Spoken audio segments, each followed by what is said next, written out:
Nah, di awal cerita kita akan diperkenalkan oleh Komandan Raja Iblis yang sangat kompeten dalam strategi perang. Dan Komandan Iblis ini bernama Aike.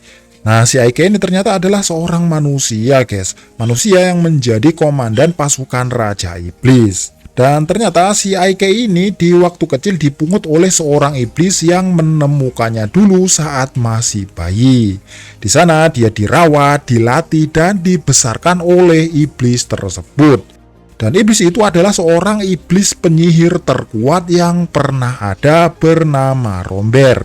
Nah, si Romber ini menyuruh Aike agar tidak membocorkan identitasnya sebagai manusia di depan kaum iblis, yaitu dengan tidak membuka jubahnya dan juga topengnya. Ya, tentunya agar Raja Iblis tidak mencelakainya. Di awal cerita, si Aike ini sudah berhasil menguasai kerajaan manusia yang tidak mau bekerja sama dengannya. Dan yang lebih herannya, si Aike ini dapat menyerang kerajaan tersebut hanya dengan pasukan satu brigade saja, guys. Namun di sana si Aike ini ternyata sebisa mungkin tidak membunuh manusia di kota itu. Nah, saat perang sudah usai, si Aike ini istirahat di kantor barunya dengan memasang barrier atau penghalang, ya tentunya agar manusia tidak melihatnya, guys.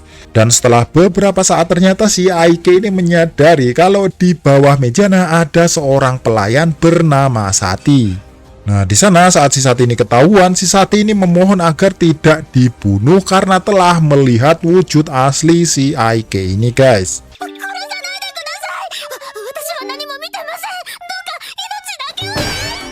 Setelah itu, si Aike ini dipanggil bawahannya bernama Jiron.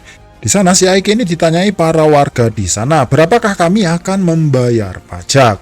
Di sana si Aike memberitahu kalau pajak akan tetap sama dengan jumlah pajak sebelumnya.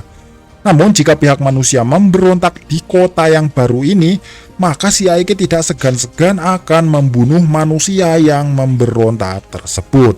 Dan tiba-tiba si Aike ini malah terteleportasi ke sebuah ruangan yang di dalamnya sudah ada golem yang menyerangnya, guys.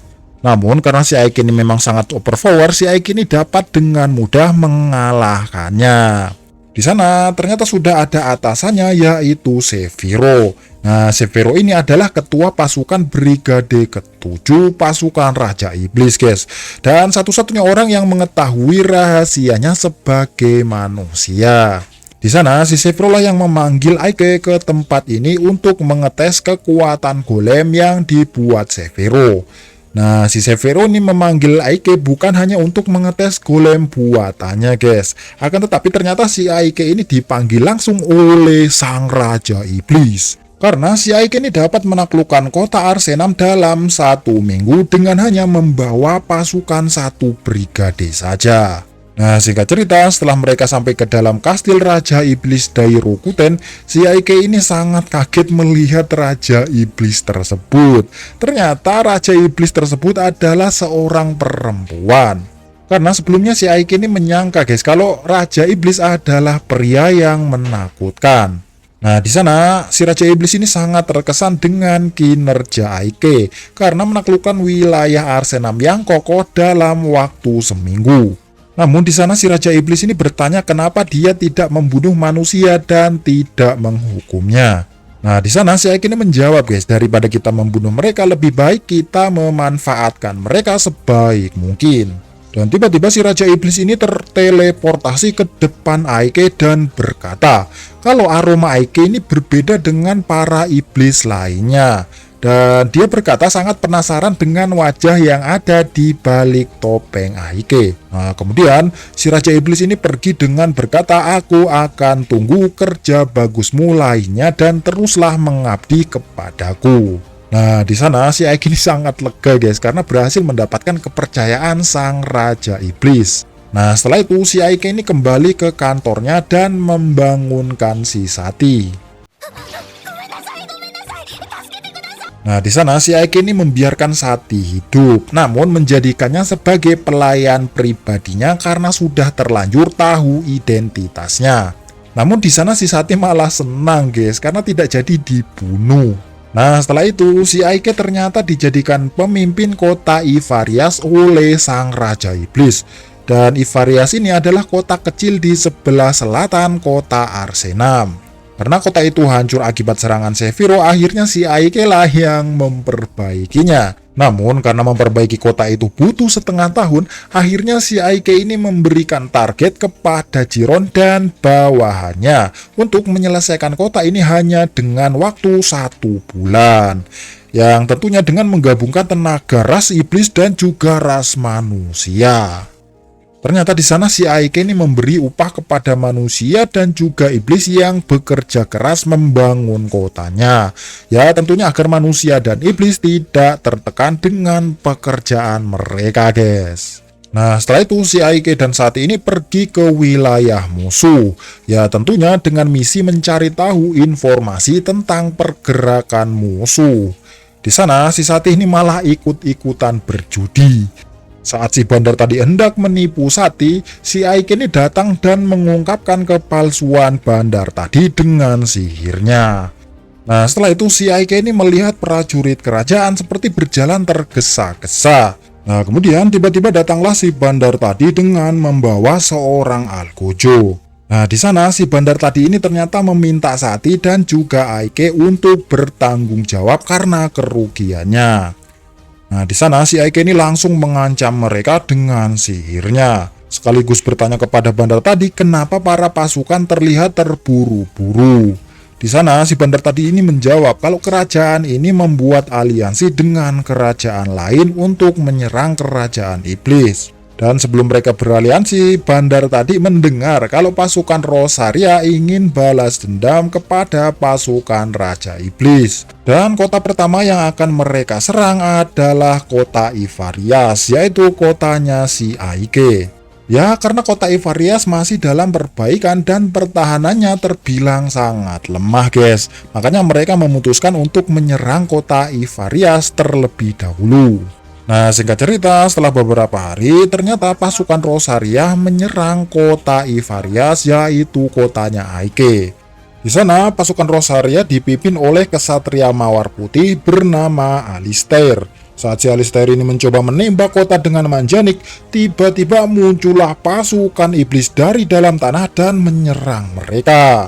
Dan di atas tebing sudah ada pasukan pemanah yang menembakinya. Dan alhasil mundurlah pasukan Rosaria tersebut. Setelah pasukan Rosaria mundur, tiba-tiba dari atas loteng ada seorang pemanah yang menembak Aike hingga si Aike ini pingsan, guys.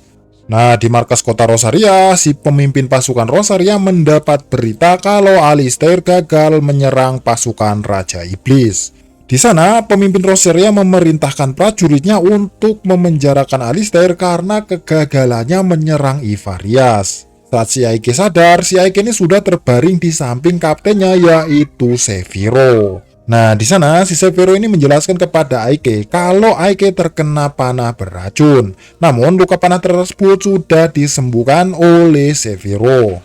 Di sana si Aike ini berpikir keras, siapa kira-kira yang berani menyerangnya? Bisa jadi di kota ada yang mengkhianatinya.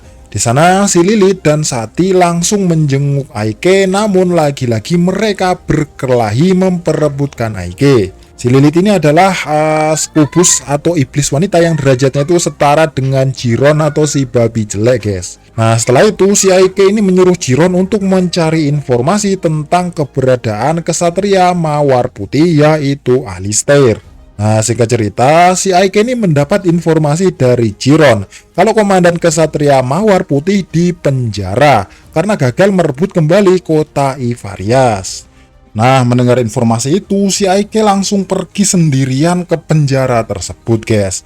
Akan tetapi si Lilith ini malah ikut-ikutan menemani Aike ke penjara tersebut. Saat mencoba memasuki penjara, si Lilith ini diperintahkan Aike untuk tidak masuk dengan cara yang mencolok.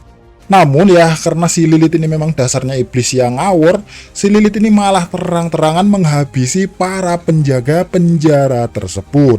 Namun karena sudah ketahuan, si Lilith ini memberikan kunci penjara tersebut kepada Aike dan menyuruh Aike untuk mencarinya di lantai atas.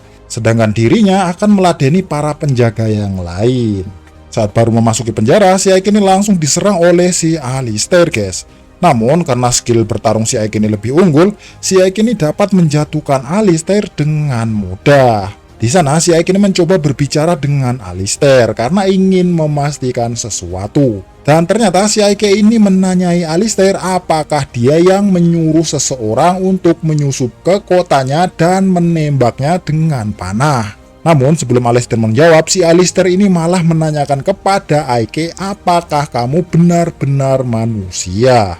Nah setelah itu si Ike ini ternyata tidak menjawab guys, dan langsung mengeluarkan sihir untuk melumpuhkan semua indera orang yang terkena jangkauan sihirnya.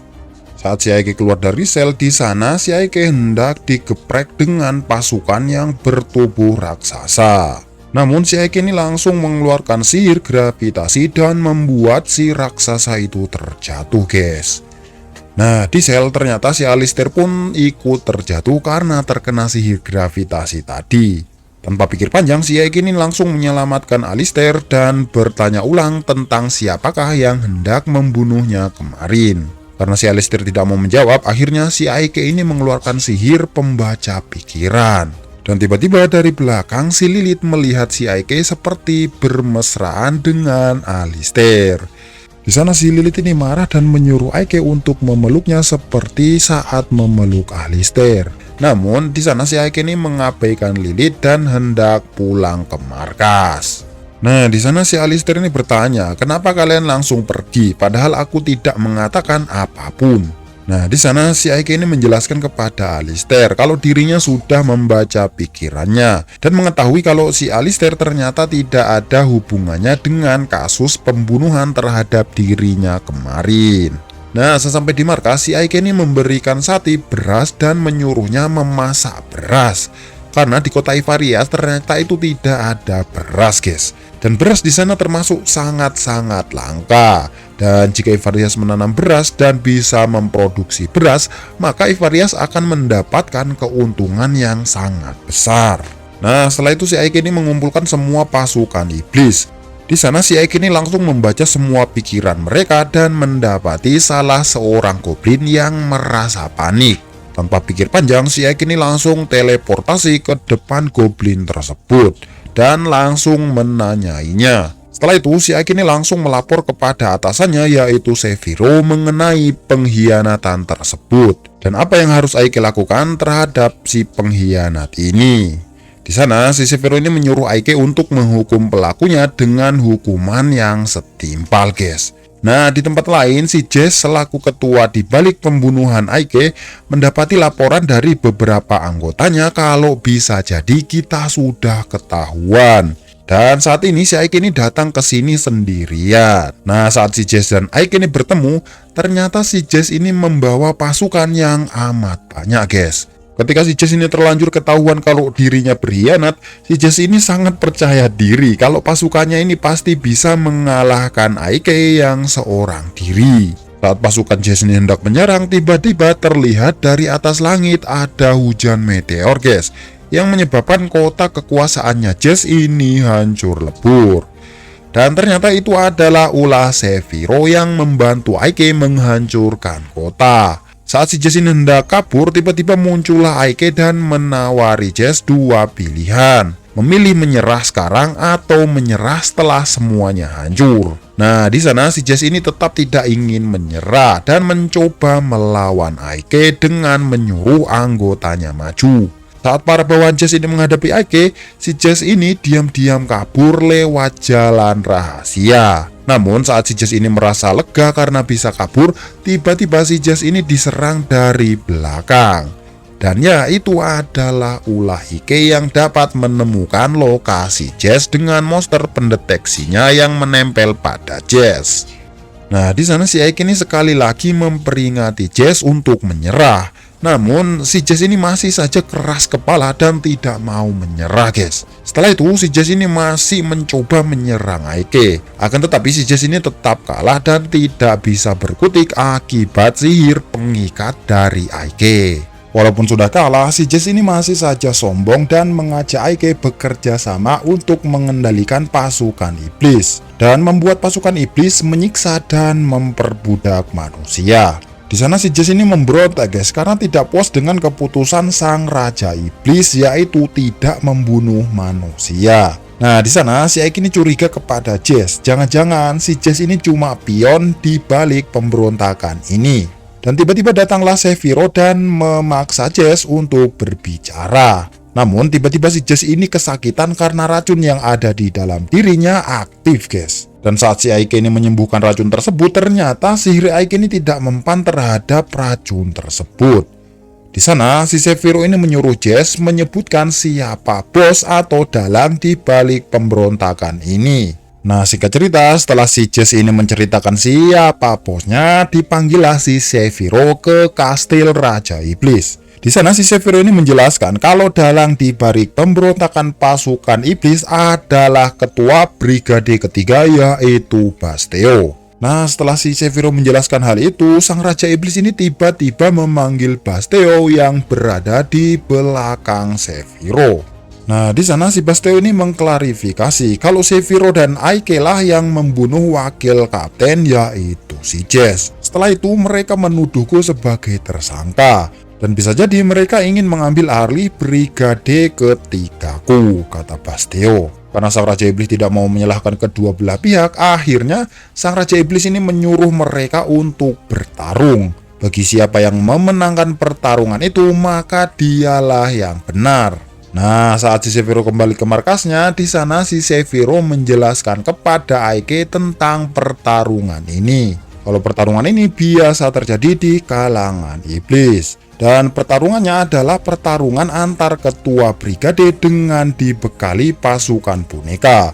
Jikalau pasukan boneka tersebut habis, maka dia dinyatakan kalah dan tentunya akan dibunuh oleh sang Raja Iblis. Nah, karena pertarungan ini bisa diwakilkan, maka si Sephiroth ini malah memilih Ike untuk menggantikannya bertarung melawan Basteo, guys. Walaupun taruhannya itu adalah nyawanya sendiri. Nah, di sana si Sephiroth ini sangat mempercayai Ike karena Sephiroth tahu kalau kekuatan dan kepintaran Ike melebihi kemampuannya sendiri. Nah, di kantor si Ike ini terus memikirkan bagaimana cara mengalahkan si Basteo. Saat si Ike meminta saran kepada Sati, si Ike pun kepikiran untuk membuat senjata jarak jauh, yaitu senjata yang tak terpikirkan oleh musuh. Dan senjata itu adalah senapan. Dan orang yang dapat membuat senjata itu adalah Sephiroth. Nah, singkat cerita, saat si Ike mendatangi Sephiroth, si Sephiroth ini malah terlihat santai-santai dan malah menjawab kalau dia tidak bisa membuat senjata seperti itu. Dan mustahil bagi Sephiroth membuat senjata yang belum pernah dia lihat. Nah, di markas Basteo, si Basteo ini mendapatkan laporan kalau ketua brigade ke-7 yaitu Sephiroth akan digantikan komandan terbaiknya yaitu Ike. Di sana si Basteo ini sangat yakin kalau dirinya pasti akan menang melawan Ike. Nah, di markas Ike, saat si Ike ini mandi, tiba-tiba si Ike ini didatangi sang Raja Iblis. Di sana si Ike ini panik karena sang Raja Iblis mengetahui identitasnya sebagai manusia, guys. Namun di sana si Raja Iblis tidak mempermasalahkan penampilannya dan malah menyerahkan senjata yang selama ini Ike cari, yaitu senapan. Saat si Ike tidak mengaku kalau dia adalah Ike, sang Raja Iblis ini lantas menjelaskan kepada Ike kalau dia itu sebenarnya sudah tahu identitas asli Ike dari kakeknya, yaitu Rombert. Nah, di sana si Ike ini bertanya kepada sang Raja Iblis, apa sebenarnya kemauannya? Nah, di sana sang Raja Iblis menjawab kalau sebenarnya yang paling aku inginkan adalah dunia ini. Dan aku akan menciptakan dunia ini dengan keinginanku. Ya, maksudnya dunia yang damai tanpa ada peperangan antara manusia dan ras iblis, guys. Nah, setelah itu si Ike ini memberitahu Sephiroth mengenai senjata yang diberikan sang Raja Iblis. Di sana, si Ike ini menyuruh bawahannya Sephiroth yaitu Fiorentina untuk menyiapkan 500 peluru dan bubuk misiu untuk peperangan nanti. Nah, singkat cerita akhirnya tibalah pertandingan antara ketua brigade ketiga dan brigade ke-7. Di sana ternyata sudah ada Raja Iblis, para pembesarnya, dan semua pasukan Raja Iblis yang sedang menyaksikan pertandingan tersebut, guys. Saat mereka saling berhadapan, si Basteo ini tertawa karena melihat pasukan Ike cuma menggunakan tameng. Di sana ternyata si Basteo juga menyiapkan perlengkapannya, yaitu baju baja Damaskus yang tahan terhadap panah dan juga tombak. Dan akhirnya pertarungan pun dimulai. Di awal-awal pasukan Basteo ini terlihat mendominasi dengan menyerang pasukan Aike. Di sana si Basteo ini terlihat sangat percaya diri dengan pasukannya. Namun setelah pasukan garda belakang menembaki pasukan Basteo dengan senapan, satu persatu pasukan Basteo tumbang walaupun dengan baju baja Damaskus. Nah, melihat itu tentunya si Basteo ini terheran-heran guys, karena semua prajurit andalannya pada tumbang. Yang artinya pertarungan itu dimenangkan oleh Aike dan si Basteo tentunya akan dieksekusi oleh sang Raja Iblis. Nah, di sana sang Raja Iblis ini memberi Basteo pilihan antara bunuh diri atau mati di tangan Raja Iblis. Namun ternyata si Basteo ini dengan liciknya memilih caranya sendiri, yaitu memberontak. Dan diam-diam menyiapkan pemanah dari belakang Raja Iblis. Namun setelah sang Raja Iblis ini ditembak, ternyata anak panah tersebut dapat ditangkap oleh Raja Iblis. Namun ternyata pada bagian belakang anak panah itu sudah ada bahan peledak yang mengakibatkan ledakan yang sangat dahsyat.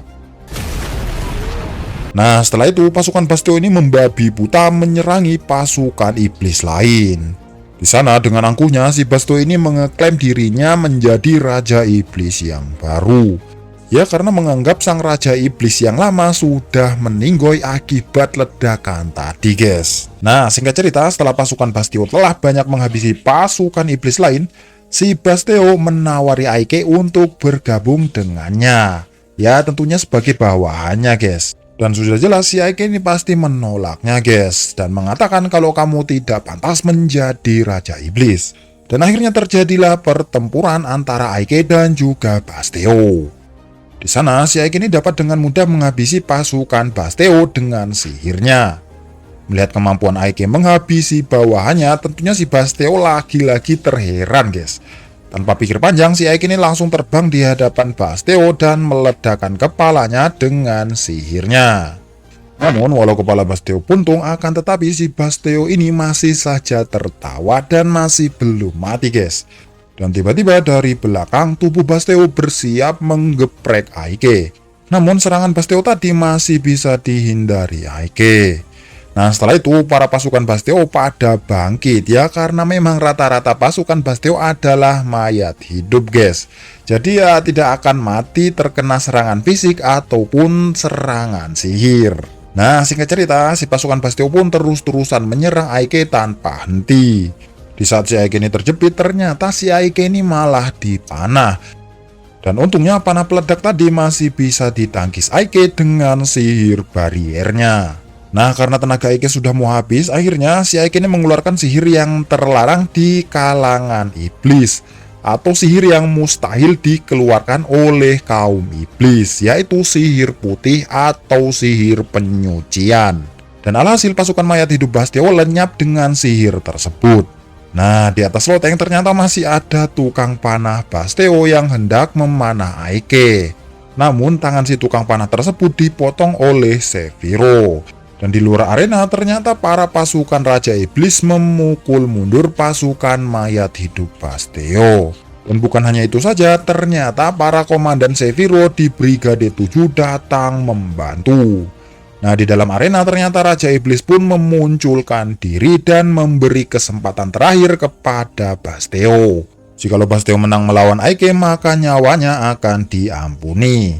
Karena tidak ada jalan lain selain bertempur dengan Aike, akhirnya si Basteo maju menyerang Aike dan saling beradu skill.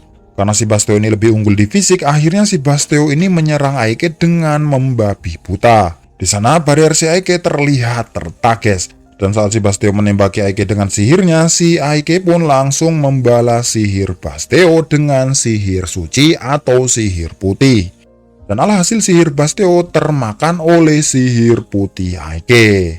Tentunya tangan Basteo pun juga buntung guys, karena tidak dapat beregenerasi. Lihat kemampuan Aike menggunakan sihir putih, si Seviro ini terheran-heran guys. Sejak kapan si Aike ini bisa menggunakan sihir putih? Karena kesabaran Basteo habis, akhirnya si Basteo ini maju menyerang Aike. Nah, setelah itu si Aike ini kembali mengingat masa kecilnya bersama kakeknya saat pertama kali berlatih sihir. Saat si Aike berhasil menggunakan sihir kutukan, si Aike ini bertanya kepada kakeknya, adakah sihir untuk memulihkan bunga yang sedang layu? Di sana, kakek Aike ini menjelaskan kalau sihir yang seperti itu adalah sihir putih. Walaupun dirinya bisa dibilang penyihir terbaik sepanjang sejarah kaum iblis, akan tetapi kakeknya si Aike ini ternyata tidak bisa menggunakan sihir putih, guys. Karena yang bisa menggunakan sihir putih itu adalah manusia yang mempunyai hati yang bersih dan juga penuh kasih. Tidak seperti viewer Mimin yang mempunyai hati kotor dan tidak mau subscribe. Nah, di sana kakeknya si Aike ini berkata, jikalau kamu hendak mempelajari sihir itu, maka belajarlah sendiri. Dan jika sudah menguasai sihir itu, maka jangan sampai memperlihatkan sihir itu kepada siapapun. Nah, kita kembali ke pertarungan, guys. Saat si Basteo menyerang Aike, ternyata pedangnya pun patah karena sihir putih Aike. Dan saat si Basteo ini hendak menyerangnya lagi, si Aike ini tanpa ragu-ragu menggunakan sihir putih kepada Basteo, yang tentunya menyebabkan jiwa Basteo lenyap, guys. Dan akhirnya pertarungan pun dimenangkan oleh Aike. Nah, setelah itu si Raja Iblis ini berkata kepada Aike, karena Jenderal Brigade ketiga sudah mati, maka Aike diangkat menjadi penanggung jawab Brigade ketiga atau Jenderal Brigade ketiga, guys. Nah, di istana Raja Iblis, si Sephiroth ini protes kepada Raja Iblis karena si Aike ini adalah bawahannya. Di sana si Sephiroth berkata kepada sang Raja Iblis kalau dialah yang berhak mengatur pengangkatan pangkatnya. Nah, di sana sang Raja Iblis berkata dengan santai, kamu adalah bawahanku dan bawahanmu semua adalah bawahanku juga. Nah, setelah itu si Aike ini ternyata datang. Di sana sang Raja Iblis ini berkata, mari kita dengar jawaban dari Aike sendiri. Nah, di sana si Aike ini berkata kalau sebenarnya misiku menjadi pasukan Raja Iblis adalah mengubah dunia agar manusia dan iblis hidup berdampingan. Di sana si Aike ini melepaskan topengnya sambil meminta maaf dan berkata kalau dirinya akan tetap menjadi bawahan Sephiroth sebagai komandan Brigade ke-7.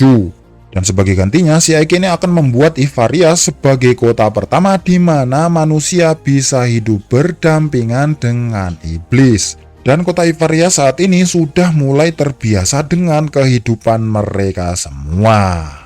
Nah, mendengar perkataan si Aike, si Raja Iblis hanya terdiam dan membiarkan Aike melakukan apapun yang dia suka. Dan saat mereka pulang, si Sephiroth ini terheran-heran mengapa kamu mengungkapkan identitas aslimu di hadapan Raja Iblis. Dan sang Raja Iblis terlihat biasa saja ketika melihat wujud Aike yang sebenarnya. Nah, setelah itu si Aike ini meningkatkan kualitas pertanian di kotanya. Tentunya agar ras iblis dan manusia tidak kekurangan bahan pangan. Nah, di kantor saat si Aike ini ngeteh, ternyata si Aike ini naik pangkat menjadi wakil kapten Brigade ke-7. Atau bisa dibilang tangan kanannya Sephiroth, guys. Dan tiba-tiba datanglah Chiron dan melaporkan kalau tadi malam kota Arista dibantai pasukan aliansi antar kerajaan. Di sana kaum iblis unggulan bisa dibantai habis-habisan oleh pasukan tersebut, yang artinya pasukan ini tidak bisa kita remehkan. Nah, di sana si Aike ini berkata, guys, kalau target mereka setelah Arista adalah Ivarias. Nah, di sana si Aike ini menyuruh Chiron untuk mempersiapkan peperangan di waktu dekat ini. Karena kalau Ivarias tumbang, maka kota-kota lain yang dikuasai Raja Iblis akan tumbang juga. Nah, setelah tahu kalau pasukan musuh akan menyerang kotanya, si Aike ini menyuruh Fiorentina untuk memproduksi senapan dengan jumlah yang banyak. Namun, karena si Fiorentina tidak tahu cara memproduksi senapan ini, maka si Aike ini berniat bekerja sama dengan para kurcaci atau dwarf. Tentunya untuk membuat senapan, guys. Dan terungkap, guys, kalau ternyata kerajaan dwarf saat ini terpencar karena kerajaannya kalah saat berperang dengan manusia. Dan para dwarf saat ini terpencar di seluruh dunia. Dan untuk menyatukan mereka, si Aike ini harus menyelamatkan sang raja dwarf yang dipenjara di kerajaan manusia. Nah, singkat cerita, keesokan harinya si Aike pun langsung memerintahkan Lilith dan Chiron untuk menyelamatkan sang Raja Dwarf. Nah, setelah mereka berhasil menyelamatkannya karena si sang Raja Dwarf ini banyak bicara, si Lilith pun langsung menidurkan sang Raja Dwarf dengan sihirnya. Walaupun si Aike ini menyuruh Lilith untuk diam-diam ketika menculik sang Raja Dwarf, ya tahu sendirilah guys, di sana si Lilith dan Chiron ketahuan oleh para penjaga karena sangat mencolok saat menculiknya. Nah, di atas tembok si Aike ini sudah menyangka kalau si Lilith dan Chiron sudah pasti membuat keributan. Di sana si Aike ini turun tangan dan menghambat para pasukan manusia dengan sihirnya. Dan saat si Raja Dwarf ini sadar di markas Aike, si Raja Dwarf ini tidak mau bekerja sama dengan Aike guys. Ya karena merasa dimanfaatkan. Setelah itu si Aike ini mengajak Raja Dwarf tersebut untuk jalan-jalan melihat-lihat seisi kota. Dan betapa kagetnya sang Raja Dwarf tersebut karena melihat manusia dan iblis hidup berdampingan. Di sana si Aike ini menjelaskan cita-citanya kepada sang Raja Dwarf. Kalau sebenarnya si Aike ini akan membuat dunia ini damai dengan hidup berdampingan antara ras manusia dan juga ras iblis. Karena sang Raja Dwarf masih saja tidak mau bekerja sama, akhirnya si Aike ini berjanji akan mengusulkan kepada Raja Iblis, yaitu untuk memberi suatu wilayah yang mana wilayah itu akan didirikan kembali kerajaan Dwarf. Dan tentunya di bawah perlindungan Raja Iblis. Nah, setelah itu si Aike ini membawa Raja Dwarf ke ruangan pandai besi. Dan alangkah kagetnya sang Raja Dwarf dan para kaum Dwarf ketika melihat mereka semua sudah berkumpul di sana. Dan akhirnya sang Raja Dwarf sepakat dan bersedia membantu dan mewujudkan ambisi dari Aike. Nah, singkat cerita, di pihak kerajaan manusia, mereka sudah mendapat informasi kalau kerajaan iblis telah berhasil menyelamatkan sang Raja Dwarf. Dan mereka membawanya ke markasnya. Di sana sang komandan manusia mendapatkan informasi kalau jumlah prajurit Ivarias cuma sekitar 500 orang saja. Dan pasukan kerajaan manusia saat ini berjumlah 12.000 orang. Nah, di markas, para dwarf ini sepertinya sudah menyelesaikan senjata pesanan Aike. Dan saat dites ternyata senapan tersebut berjalan dengan lancar guys. Nah, setelah itu ternyata para komandan brigade ke-7 pada kumpul di markas Aike dan membahas tentang strategi perang melawan pasukan gabungan kerajaan manusia. Karena pasukan mereka sudah berkumpul, maka kekuatan pasukan yang melawan pasukan manusia menjadi 2.000 orang. Namun di sana si Aike ini membuat strategi penyerang, yaitu dengan menunggu serangan musuh. Saat mereka berbangga-bangga dengan jumlah mereka, barulah pasukan Aike ini memukul mundur pasukan gabungan tersebut. Nah, setelah rapat, si Aike ini menyuruh Sati untuk memasak nasi goreng berskala besar. Karena pembuatannya itu sangat simpel dan juga mudah. Ya, tentunya untuk memenuhi konsumsi para prajurit Aike yang semakin banyak. Dan setelah Sati berhasil membuat nasi goreng, akhirnya dicobalah makanan tersebut oleh Chiron dan juga Lilith. Dan ternyata lidah ras iblis pun menyukai nasi goreng guys. Namun karena si Aike ini menjaga identitasnya, si Aike hanya melihat para bawahannya memakan makanan dengan lahap. Nah, singkat cerita, pasukan Aike pun sudah bersiap untuk perang. Walau jumlah pasukan Aike sedikit, akan tetapi pasukan iblis jelas memiliki kekuatan atau kapasitas bertarung lebih unggul daripada manusia. Nah, singkat cerita, akhirnya sampailah pasukan aliansi kerajaan manusia di Ivarias. Ketika mereka saling berhadapan, si pasukan aliansi kerajaan ini meremehkan pasukan Aike karena sangat sedikit. Di sana, pasukan aliansi kerajaan menembaki pasukan Aike dengan manjanik dan juga panah raksasa. Namun, serangan tersebut dapat diatasi Aike dengan sihir bariernya. Serangan demi serangan pun diluncurkan aliansi kerajaan manusia. Namun, ya masih bisa diatasi Aike guys. Nah, suatu ketika ada sekelompok penyihir dari pasukan aliansi kerajaan yang membatalkan sihir Aike. Dan alhasil serangan pasukan manusia dapat masuk dan memporak-porandakan sebagian pasukan Aike. Nah, setelah itu barisan pertama pasukan manusia pun maju. Namun di sana pasukan manusia dilempari batu oleh pasukan Titan Aike. Saat mental mereka melemah, pasukan Aike ini memanahi mereka guys. Dan akhirnya adu panah pun terjadi. Nah setelah itu pimpinan pasukan aliansi kerajaan manusia memerintahkan komandannya untuk menyerang mereka dengan menggunakan manjanik dan juga panah raksasa. Walaupun itu mengorbankan pasukan garda depan mereka. Dan alhasil pasukan Aike dan pasukan manusia yang saling bertarung pun diporak-porandakan dengan serangan tersebut guys. Melihat kejadian itu, si Aike ini sangat geram karena mereka itu seolah-olah mengorbankan pasukannya sendiri untuk kemenangan. Dan akhirnya pasukan kedua pun maju. Di sana pasukan kedua masih saja belum bisa menembus kota. Karena pasukan kedua masih saja belum berhasil menaklukkan Aike dan karena sang pemimpin mereka ini sudah tidak sabar pengen menang, akhirnya pasukan ketiga pun diluncurkan. Nah, setelah itu majulah pasukan manusia serigala. Karena jumlah mereka sangat banyak, sebagian pasukan senapan pun menembaki mereka.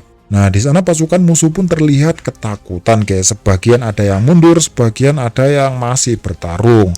Dan saat pasukan serigala lagi senang-senangnya membantai, terdengarlah bunyi trompet yang menandakan kalau pasukan serigala bersiap diganti oleh pasukan orc. Dan terungkap pada rapat peperangan kemarin, si Aike ini membuat strategi perang bergilir, di mana 10 menit pertama pasukan serigala dan 10 menit berikutnya diganti oleh pasukan orc dan begitu seterusnya guys. Sedangkan si pasukan singa terbang akan bertugas menghancurkan manjanik dari udara sekaligus menyerangi mereka dari udara. Setelah menerapkan rencana itu, ternyata pasukan musuh kewalahan menghadapi pasukan Aike walaupun jumlahnya sedikit guys. Nah di luar area ternyata si Sephiroth diminta Aike untuk mengawasi pasukan rahasia dari musuh. Nah di kota ternyata pasukan kerajaan manusia sudah berhasil masuk. Namun di dalam mereka ini sangat kesulitan menghadapi pasukan iblis dengan senapan mereka.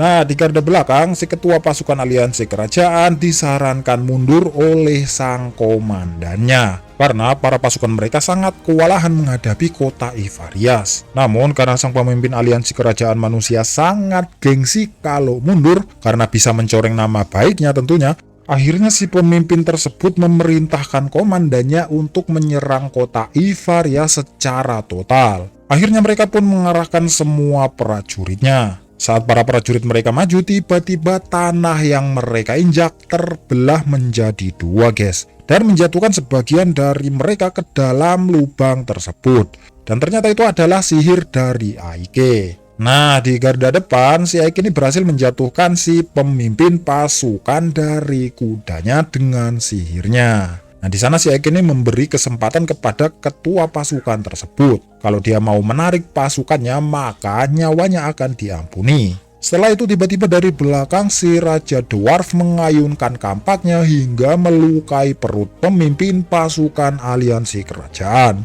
Nah, di sana lagi-lagi sang Raja Dwarf mengayunkan kampaknya dan kali ini si Raja Dwarf hendak membunuh si pemimpin itu. Nah, sang Raja Dwarf ini bersikeras membunuh pemimpin itu karena ternyata dialah yang menghancurkan kerajaan Dwarf, guys. Nah, saat si Raja Dwarf mengayunkan kampaknya, ternyata pergerakan Raja Dwarf dihentikan oleh sihir Aike. Nah, di sana si Aike ini membiarkan pemimpin aliansi itu hidup dan kabur membawa prajuritnya. Di sana Raja Dwarf sangat kecewa sambil berkata, "Kalau kamu akan menyesali keputusanmu ini." Namun di sana si Aike ini tidak peduli dan ketika hari itu datang si Aike ini sangat yakin kalau wilayah kekuasaannya akan bertambah kuat. Nah, setelah mendengar berita kalau kota Ivarias menang, akhirnya semua warganya senang. Ya gimana gak senang guys? Karena bisa dibilang pasukannya itu 1 dibanding 10 pasukan musuh. Nah, di atas tembok para bawahannya Aike ini sangat senang guys, sampai-sampai berebutan untuk memeluk Aike. Di sana juga para komandan sangat bangga karena ketua mereka yaitu Sephiroth tidak salah orang dalam memilih wakil. Nah, di garda belakang ternyata si Sephiroth ini ketahuan oleh pasukan elit musuh yang dipimpin langsung oleh Erodole. Namun karena pasukan inti ini sudah pada mundur, si Erodole ini berpamit dengan Sephiroth dan berkata sampai jumpa di lain kesempatan. Nah, setelah berhasil mengalahkan pasukan aliansi kerajaan manusia, si Aike ini diberi misi oleh Sephiroth untuk pergi ke wilayah Zenobia. Ya tentunya untuk mengajak kota Zenobia melakukan perdagangan agar bisa memenuhi kebutuhan kota Ivarias. Nah, di kantor setelah si Lilith dan Chiron mendengar si Aike akan pergi ke Zenobia, mereka berdua panik dan memohon kepada Aike untuk mengawalnya ke sana. Namun di sana si Aike ini menyuruh Lilith dan juga Chiron untuk tinggal mengurus kota. Agar Lilith dan Chiron tidak mengacaukan kota, ternyata si Aike ini sudah menyiapkan buku panduan untuk mengatur kota. Dan ternyata si Aike ini berangkat ke Zenobia bersama dengan pelayan pribadinya yaitu Sati. Nah, singkat cerita sampailah mereka ke kota Zenobia. Dan ternyata kota Zenobia adalah kota perdagangan terbesar yang pernah ada. Karena ini adalah kali pertamanya pasukan iblis bernegosiasi dengan kota manusia, makanya si Aike ini berperan penting untuk menyukseskan misinya, yaitu mengajak Zenobia bekerja sama dalam berdagang dengan Ivarias. Nah, di jalan si Aike ini melihat ada seorang bandit yang mencoba membegal sebuah kereta. Dan setelah para begal berhasil menghabisi prajurit pengawal dan membuka kereta tersebut, ternyata di sana sudah ada seorang cewek yang sangat kawaii. Dan saat ketua begal tersebut bermuka sangge, tiba-tiba si begal tersebut dihajar oleh Aike dengan sihirnya. Nah, ternyata gadis kawaii itu bernama Yuria. Nah, saat si Aike ini melihat Yuria pertama kali, ternyata wajahnya sangat mirip dengan pelayan pribadinya yaitu Sati. Nah, singkat cerita, setelah begal itu tertangkap, si Yuria dan para pengawalnya terheran-heran melihat kemampuan Aike yang dapat dengan mudah menangkap para begal tersebut. Dan terungkap kalau para begal itu aslinya adalah bajak laut yang meresahkan para warga kota Zenobia. Dan yang tertangkap itu cuma para anggotanya guys, yaitu dari bajak laut Akahige. Nah, setelah itu si Aike ini menyembuhkan para pengawal Yuria. Di sana si Yuria ini memperkenalkan namanya kepada Aike dan memperkenalkan identitasnya kalau dia adalah anak perempuan dari Federasi Perdagangan Kota Zenobia. Nah, setelah itu si Aike ini dibawa Yuria untuk menghadap kepada pimpinan Federasi Perdagangan Kota Zenobia atau ibunya sendiri.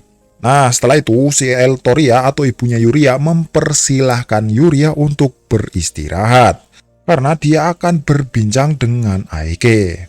Di sana setelah si Yuria tidak ada, si Eltoria ini langsung berkata kepada Aike, "Ada urusan apa utusan Raja Iblis mencariku?"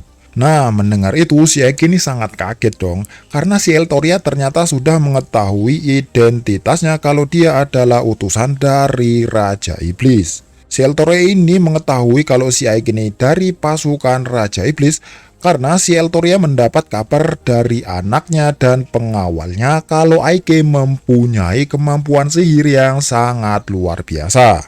Sedangkan di kalangan manusia tidak ada penyihir yang mempunyai kemampuan sihir seperti itu. Dan ternyata si Eltoria ini mempunyai sebuah kemampuan unik, yaitu feeling atau firasat yang tepat sasaran guys. Dan semua tebakannya bisa dibilang tidak pernah meleset. Nah, akhirnya setelah sudah ketahuan, si Aike ini langsung menyampaikan niat baiknya, yaitu bekerja sama dalam hal perdagangan antara Ivarias dan juga Zenobia. Namun di sana si Eltoria ini ternyata masih belum percaya dengan kerajaan iblis. Ya, karena bisa jadi kerajaan iblis ini bisa memerangi manusia kapan saja. Namun di sana si Aike ini menjelaskan kalau itu dulu. Dan sekarang keinginan saya sebagai pasukan Raja Iblis yaitu mewujudkan dunia yang mana manusia dan iblis bisa hidup bersama. Walau si Aike menjelaskan cita-citanya, si Eltoria masih saja belum percaya guys. Di sana si Aike ini menawarkan jasanya untuk menghabisi bajak laut Akahige yang dipimpin oleh Karosa. Karena si Aike ternyata tahu guys kalau kota Zenobia ini kesulitan masalah impor ekspor karena ulah dari bajak laut Akahige. Mendengar tawaran tersebut, si Eltoria menyetujuinya. Akan tetapi dia punya syarat yang kedua, yaitu menikahi anaknya yaitu Yuria. Ya tentunya setelah berhasil menghabisi bajak laut Akahige. Dan jika semua itu sudah dapat dilaksanakan Aike, si Eltoria akan setuju bekerja sama dengan kota Ivarias dalam hal perdagangan. Nah, setelah itu tiba-tiba datanglah salah seorang prajurit Zenobia melaporkan kepada Eltoria kalau bajak laut Akahige menyerang kota. Di sana, bajak laut Akahige memporak-porandakan kota dan mencuri semua barang yang ada di sana. Saat Shiaike tiba di lokasi, ternyata bajak laut Akahige sudah pergi, guys. Di sana, Shiaike menyelamatkan seorang prajurit Zenobia yang tertindis batu. Nah, setelah diselamatkan, si prajurit itu memberitahu kepada Aike kalau para bajak laut mengambil barang dagangan satu kapal penuh. Dan pimpinan mereka adalah seorang penyihir bernama Karosa. Nah, setelah insiden itu, si Aike dan para prajurit bersiaga. Siapa tahu ada serangan susulan yang akan muncul. Sedangkan si Sati pergi ke dapur untuk membantu tukang masak. Dan saat hendak membantu, para tukang masak menganggap kalau dia adalah Yuria karena wajahnya ini sangat mirip sekali, guys. Nah, setelah itu si Aike ini diajak Yuria untuk berbicara empat mata. Dan ternyata si Yuria malah mengutarakan perasaannya kalau dia setuju dengan ibunya dan minta Aike untuk menikahinya. Karena ternyata si Yuria ini jatuh cinta pada pandangan pertama, guys. Saat si Aike ini menyelamatkannya tadi.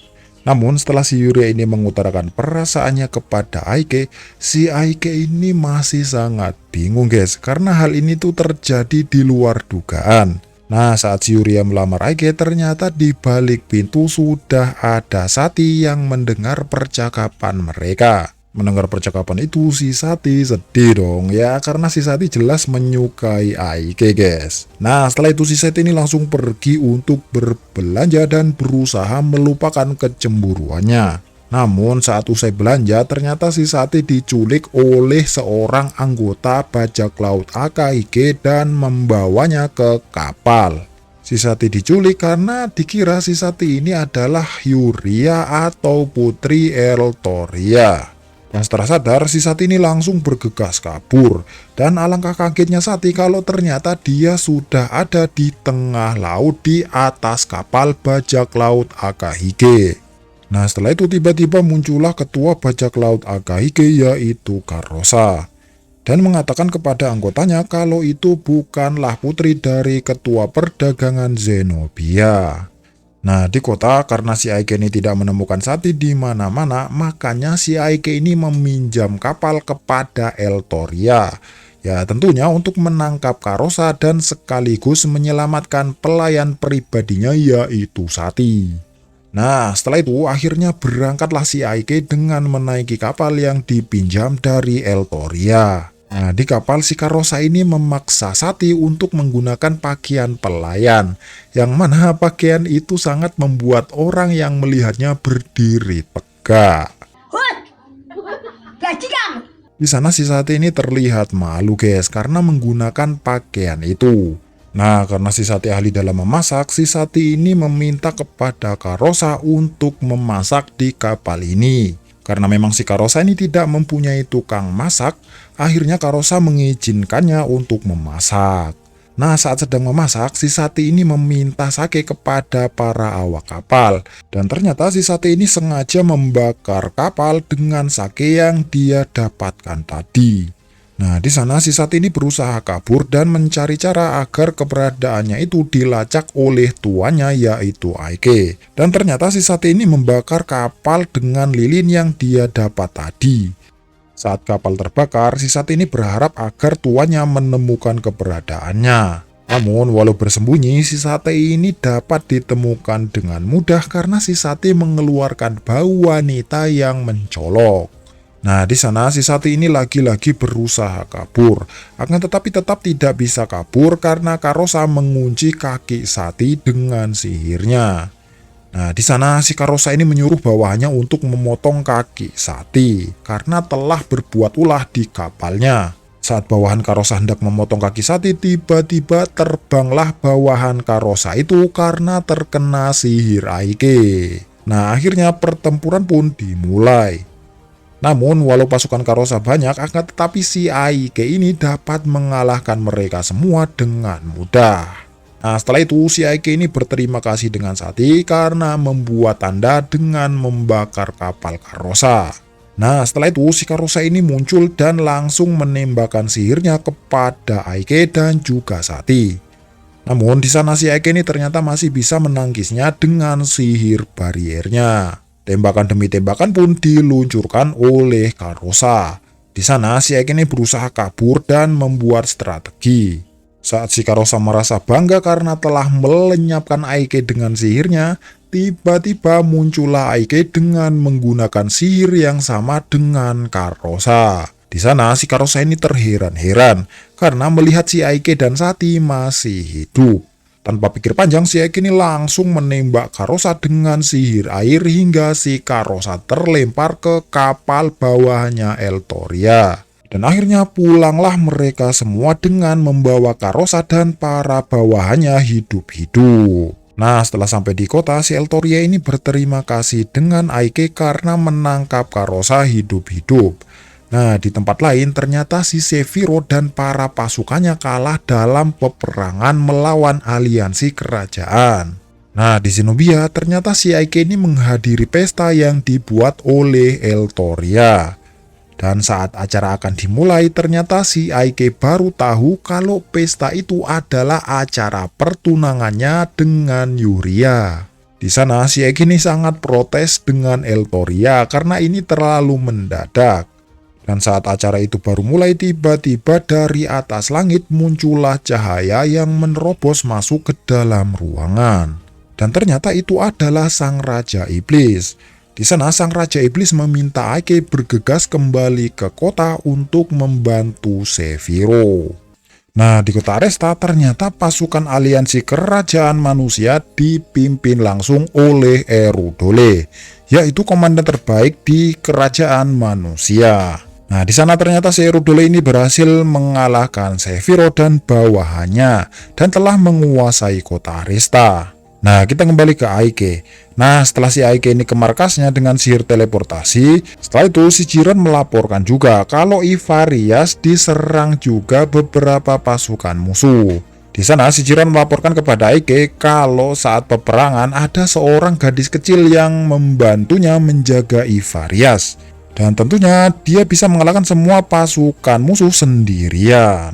Nah, saat si Aike ini berpikir keras bagaimana cara mengalahkan pasukan yang menyerang kota Sephiroth, yaitu kota Aresta, si Aike mau tak mau mengerahkan semua pasukannya ke Aresta. Dan saat si Aike ini pusing siapa yang akan menjaga Ivarias, tiba-tiba datanglah sang Raja Dwarf, yaitu Giunta, yang menawarkan diri kalau dia dan semua ras Dwarf bersedia menjaga kota. Dan bukan hanya itu guys, ternyata para manusia yang tinggal di Ivarias pun bersedia menjaga Ivarias juga, walaupun berkorban nyawa. Dan ternyata para warga ras manusia membalas budi kepada Aike karena si Aike ini saat memimpin, si Aike ini memungut pajak berjumlah kecil dan selalu melindungi warganya. Nah, di sana si Jiren ini terlihat tidak setuju menerima bantuan dari pihak manusia. Karena manusialah yang telah menimbulkan kekacauan ini. Dan saat si Jiren ini protes, tiba-tiba datanglah Lilith dan langsung menghantam Jiren karena telah berani menantang keputusan Aike. Dan akhirnya si Aike menyetujui niat baik manusia dan juga para dwarf, karena telah membantunya menjaga Ivarias dan membantunya untuk perang. Namun saat pasukan aliansi kerajaan datang dan mengalahkan Ivarias nanti, si Aike ini berwasiat kepada ras manusia untuk menyerah dan tidak melawan. Karena takutnya ras manusia di Ivarias akan dihabisi juga. Nah, singkat cerita, keesokan harinya si Aike dan pasukannya langsung OTW ke kota Aresta dan membantu Sephiroth. Nah, di kota Aresta ternyata si Sephiroth masih saja kuat bertarung, walaupun pertempuran itu sudah terjadi berhari-hari. Nah, saat Sephiroth hendak mencari tempat untuk mengeluarkan sihir meteornya, ternyata si Sephiroth ini terkena sihir ledakan hingga membuatnya terjatuh, guys. Namun walau demikian, si Sephiroth ini tetap melawan dan berusaha kabur. Namun saat berhasil kabur, si Sephiroth ini terlihat kelelahan, guys. Dan saat Sephiroth mengeluarkan sihir meteornya, ternyata si Sephiroth ini malah terpanah oleh Erudole. Di sana si Sephiroth ini langsung tumbang, guys. Nah, keesokan harinya ternyata si Sephiroth ini dipenjara di bawah tanah. Di sana ternyata si Erudole melihat keadaan Sephiroth. Dan ternyata si Sephiroth ini masih hidup, guys. Di sana si Erudole ini sengaja memenjarakan Sephiroth karena ingin menangkap komandan atau wakil terbaiknya, yaitu Aike. Mendengar rencana Erudole, si Sephiroth ini sangat marah dan memintanya untuk membunuhnya sekarang daripada mempermalukan dirinya. Namun si Erudole ini langsung pergi dan menjamin Sephiroth akan tetap hidup sampai si Erudole menangkap wakilnya, yaitu Aike. Nah, kita kembali ke Aike, guys. Perjalanan hari demi hari pun dilalui. Si Aike ini terus berpikir bagaimana cara mengalahkan pasukan aliansi manusia dan juga menyelamatkan Sephiroth. Dan saat si Aike ini sudah dekat dengan Arista, si Aike ini rapat dengan bawahannya dan juga Raja Dwarf tentang strategi perang. Namun karena si Aike ini butuh informasi, si Aike ini mengutus Chiron untuk memeriksa keadaan musuh. Dan setelah melihat keadaan kota, si Chiron ini melaporkan kepada Aike kalau dia melihat jubah dan topi Sephiroth yang tergantung di depan kota. Di sana si Aike ini menyimpulkan kalau Sephiroth masih hidup. Dan ternyata itu adalah tanda kalau si Aike pasti akan dijebak oleh pasukan aliansi kerajaan. Nah, setelah mendapatkan informasi itu, si Aike ini akan bersiap menyerang pasukan aliansi kerajaan hari esok. Nah, keesokan harinya, si Aike ini langsung menyerang kota dengan sihirnya. Nah, di kota, si Erudole ini mendapatkan informasi dari bawahannya kalau pasukan Aike hanya sekitar 500 orang saja. Namun, walau pasukan Aike sedikit, si Erudole ini tetap tidak meremehkan Aike dan menyuruh bawahannya untuk mengerahkan semua pasukannya, guys. Nah, di kota ternyata pasukan aliansi manusia terus menembaki pasukan Aike dengan manjanik. Si Aike sengaja barbar melawan pasukan aliansi kerajaan karena mempunyai strategi rahasia. Namun, si Erudole sengaja menghentikan serangan karena ingin menghindari pertempuran jarak jauh. Dan sengaja memancing pasukan Aike untuk masuk ke kota. Nah, setelah itu, si Erudole ini menyuruh bawahannya agar memperketat penjagaannya di penjara Sephiroth. Nah, di penjara Sephiroth ternyata si Lilith diam-diam menyusup di bawah bayangan dan berhasil masuk ke penjara Sephiroth. Di sana, si Lilith ini tanpa ragu langsung menghabisi penjaga yang sempat bernafsu dengan Sephiroth. Nah, karena pasukan Aike ini sudah tidak diserang lagi, akhirnya si Aike ini langsung menyerang kota dengan sihirnya lagi, guys. Dan tidak akan maju sebelum rencana menyelamatkan Sephiroth berhasil. Dan saat si Aike menyerang kota, si Erudole pun juga menyuruh bawahannya untuk menembakkan manjanik dan juga panah. Di dalam kota ternyata si Lilith memingsankan pasukan sekaligus membawa Sephiroth kabur. Dan saat si Fiorentina mencoba menuntun Sephiroth, tiba-tiba melesatlah anak panah dan langsung menusuk badannya, guys. Dan ternyata si Erudole sudah menduga kalau rencana kabur menyelamatkan Sephiroth pasti dilakukan oleh bawahan Aike. Namun saat bawahan Erudole ini merasa bangga mengepung Lilith, tiba-tiba si Chiron muncul dan membuat kaget bawahannya Erudole. Nah, di sana si Lilith mengirim tanda kepada Aike kalau dia berhasil menyelamatkan Sephiroth sekaligus mengepung bawahan Erudole. Nah, setelah mendapatkan tanda dari Lilith, si Aike ini langsung menonaktifkan sihir tembus pandangnya. Dan akhirnya sebagian pasukan Aike yang dipimpin Chiron mulai terlihat, guys. Di sana, tanpa pikir panjang, si Chiron ini memerintahkan pasukannya untuk menembaki pasukan aliansi kerajaan tersebut. Nah, karena si Sephiroth sangat kasihan melihat Fiorentina kesakitan hingga pingsan, akhirnya si Sephiroth ini langsung marah, guys, dan menyerang bawahannya Erudole. Di sana si Sephiroth ini tanpa ragu meledakkan bawahan Erudole itu hingga meninggoy, guys. Dan saat si Sephiroth hendak mengejar sisa pasukan yang kabur, si Lilith langsung menahan Sephiroth agar tidak terpancing dengan kemarahannya.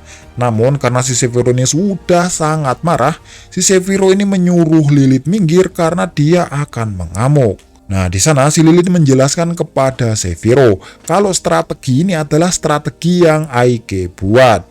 Dan saat si Sephiroth mendengar nama Aike, si Sephiroth ini langsung luluh dan mengikuti instruksinya.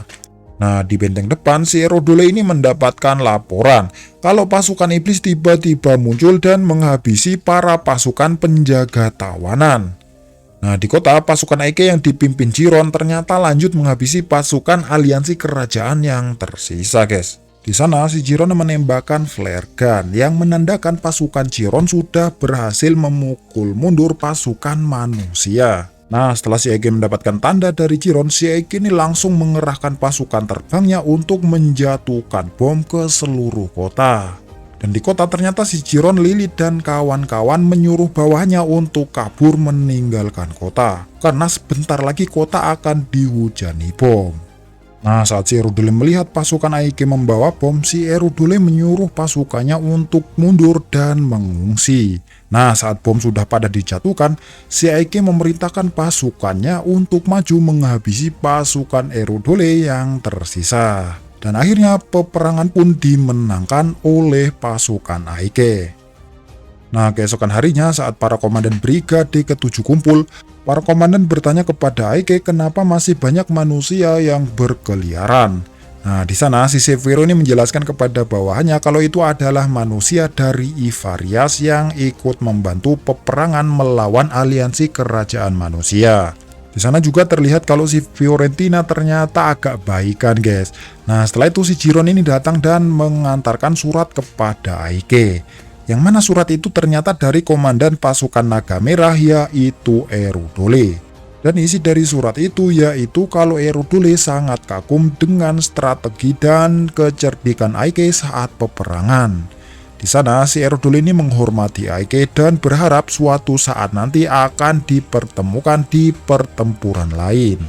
Nah, setelah si Aike membacanya, si Aike menceritakan kepada Severo dan para komandannya kalau kita harus waspada dengan manusia yang satu ini. Seandainya kita tidak mempunyai senjata baru yang dibuat dwarf, si Aike ini tidak yakin akan memenangkan pertarungan kemarin. Nah, setelah itu si Aike ini membalas surat dari Erudule kalau dia pun kagum dengan kecerdikan Erudule. Dan si Aike ini berharap kalau suatu saat bisa ngopi bareng dan ngobrol santai di luar peperangan. Nah, setelah itu tiba-tiba datanglah sang Raja Iblis dengan mengendarai naga raksasa. Nah, di sana si Chiron ini dengan sangat kurang ajarnya menyuruh Raja Iblis untuk pulang saja dan bermain di tempat lain. Ya, karena ternyata wujud sang Raja Iblis ini kebanyakan tidak diketahui oleh para bawahannya. Nah, di sana si Aike ini langsung maju dan memperkenalkan kepada semua orang kalau orang ini adalah sang Raja Iblis Dairokuten. Nah, setelah itu si Chiron ini baru ingat kalau ternyata sang Raja Iblis lah yang membantu Ivarias dari serangan pasukan aliansi kerajaan saat Aike tidak ada. Nah, setelah itu sang Raja Iblis ini langsung berpidato di depan semua pasukannya kalau dia sangat bersyukur karena Severo masih hidup. Di sana sang Raja Iblis berterima kasih kepada semua komandannya karena telah berjuang untuknya. Dan yang paling berperan penting dalam pertempuran ini adalah Aike, si Kapten Brigade Abadi. Nah, setelah sang Raja Iblis berterima kasih kepada bawahannya, akhirnya sang Raja Iblis secara resmi mengangkat Aike menjadi ketua brigade baru, yaitu Brigade ke-8. Ya, mungkin segini dulu guys cerita Aike saat ini. Dan untuk season 2 nya Mimin juga masih belum tahu guys. Mudah-mudahan bisa rilis secepat mungkin. Oke, kalau gitu guys, terima kasih sudah nonton, terima kasih sudah subscribe. Sampai jumpa di anime selanjutnya.